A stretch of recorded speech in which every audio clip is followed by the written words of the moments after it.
The Pledge of Allegiance is not usually considered controversial. But when a local League of Women Voters debate last night neglected to include the pledge, it ignited a new controversy.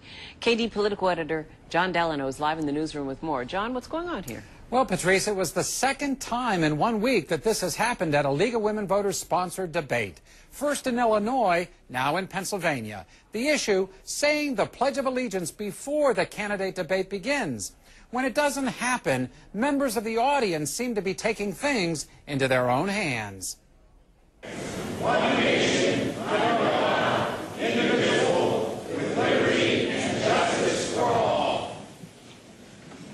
Saying the Pledge of Allegiance is hardly controversial, but it seems so at a League of Women Voters congressional debate in Peters Township Tuesday night.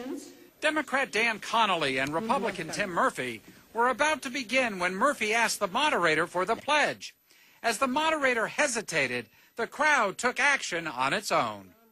That is not a usual way that's going to take the time from our bench. To the flag of the United States of America and to the republic for which it stands.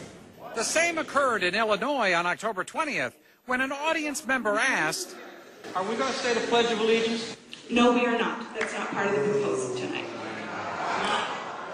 Again, the audience overruled the moderator, standing to say the pledge. There have been some groups who want to create a ruckus, call attention to something and using the pledge to the flag and making it seem like the League is unpatriotic if we don't.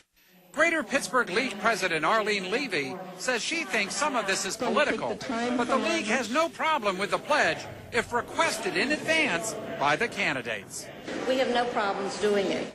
Neither Connolly nor Murphy made that request earlier. My assumption was there was no need to bring this up. I didn't even think about it until we got to at the event, and then it appeared it wasn't going to happen. So I think it was a good thing. And both campaigns obviously missed it. There was no request, but we were able to do it. We did it without incident. And both candidates say there is nothing political about the pledge. I see it as completely apolitical. It's something that unites all of Americans. If the flag is political, then we have some problems here. The flag is what brings us together. Now again, the League of Women Voters says it has absolutely no problem with the Pledge of Allegiance. For the record, the debate last night was run by the Washington County League.